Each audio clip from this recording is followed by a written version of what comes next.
Now tuned in to Big Will Knows Wrestling. What's going on, everybody? I hope you enjoy your Avengers Endgame Friday. I hope you enjoy NXT, Darkside of the Ring. This is Will coming to you with Big Will Knows Wrestling, giving you a small review and opinions on the Darkside of the Ring, NXT and NXT UK. But as always, like I tell you guys, if you can, please follow me on Instagram at Big Will Knows Wrestling. If you're watching this on YouTube, subscribe to the channel. If you're watching this on IGTV, thank you for the likes and for the views. Follow me on Twitter at Big Will Knows. We're gonna get into it. NXT NXT UK. NXT UK has been still filming shows from WrestleMania, so a couple of intriguing things. One of the things that I liked, one of the things I saw, Toni Storm cut her promo. I'm trying to figure out what's next, but I think Kaylee, based off what I see, Kaylee Ray is next. My opinion on Kaylee Ray. Kaylee Ray is next. Kaylee Ray is ready, and she should be the title. She should be the one going for the title next. She's kind of have a little momentum. You know, let's see if Toni Storm can break her down. But we just got to figure that out. And it's only intriguing that in Glasgow, Scotland, that's where they're holding NXT UK taping, so maybe she gets a shot around there. As far as actual action, Mark Andrews and Flash Morgan Webster versus Mustache Mountain. One, I'm happy Mustache Mountain won. That's the main thing, because they need to win. You know, they need to get on the same page, like, because we don't know what's happening with Mustache Mountain. We actually thought they were gonna get a call up, or I thought, like more people, they'll transition from wrapping up getting NXT UK started and transitioning to going to the regular NXT, but they're still in NXT UK, which is where they belong. They're from the United Kingdom. They might not be ready to make that main roster switch. They put on a show, they did a good match, and hopefully we see where it goes from here. Hopefully it turns into, you know, them going to NXT, try to do some things, or, you know, they just stay in NXT UK, try to hold off the new faction that's coming to NXT UK. I'm not going to reveal spoilers, just like you don't reveal spoilers for me for Avengers Endgame. As far as NXT, Mia Yim, it's your time. It's your time to come and take that title from Shayna Baszler, but be mindful of what happened to Bianca Belair. Whoever's going to get Shayna Baszler, it's not ending pretty.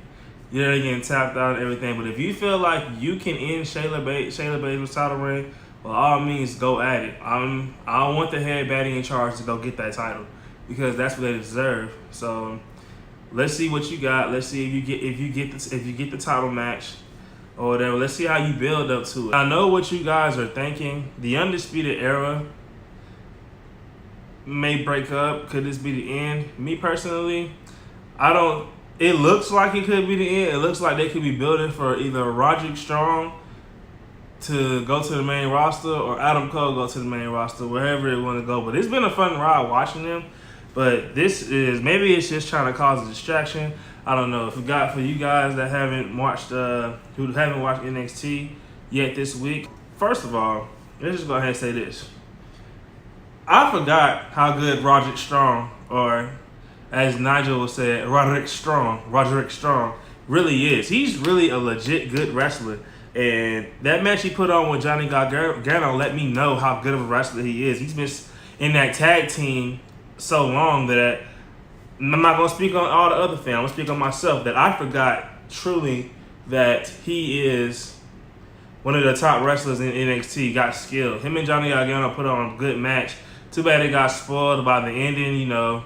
That Adam Cole came out to taunt Johnny Gargano, and he distracted the match. The bro, Matt Riddle, came out there.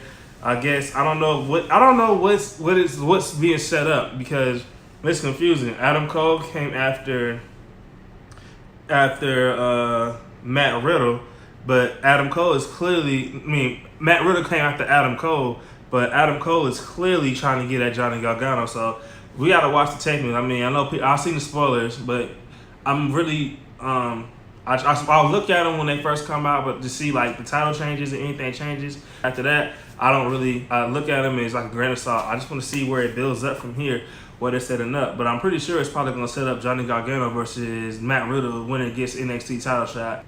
It may seem like I'm riding a jock. I need to hop off them. I don't care.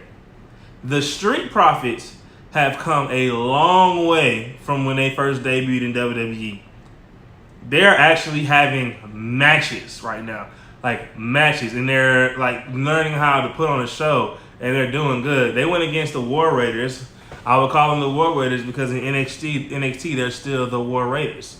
But they came out, all you see out of nowhere, War Raiders dropped the title, and out of nowhere, Montez Ford flipping over the ring, and like they jumped, like it was a good match.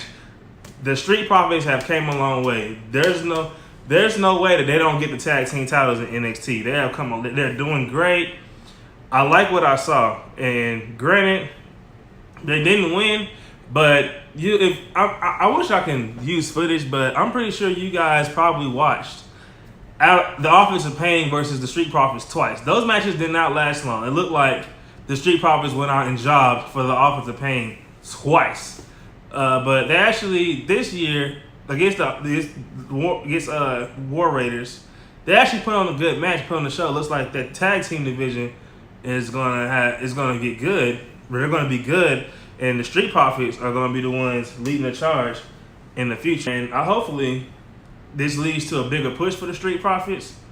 I don't know. I know what you guys are thinking, but let's just see. But I'm really loving what I'm seeing from the Street Profits. I know you guys have heard about the Dark Side of the Ring. It's a series of wrestling. I haven't got the serious overview off the top of my head, but I know they talk about different stories in wrestling. I think one episode was a Montreal Screwjob, which I wanted to hear. I wanted to watch it, but I forgot what time it came on. I actually started recording the episodes now, but they were talking about the Montreal Screwjob. But the interesting part about it is you finally get to hear from Earl Hebner. It's not sponsored by WWE, and you can hear from Earl Hebner. That was one of the things that I liked about it. But this one, they talked about Bruiser Brody and his death.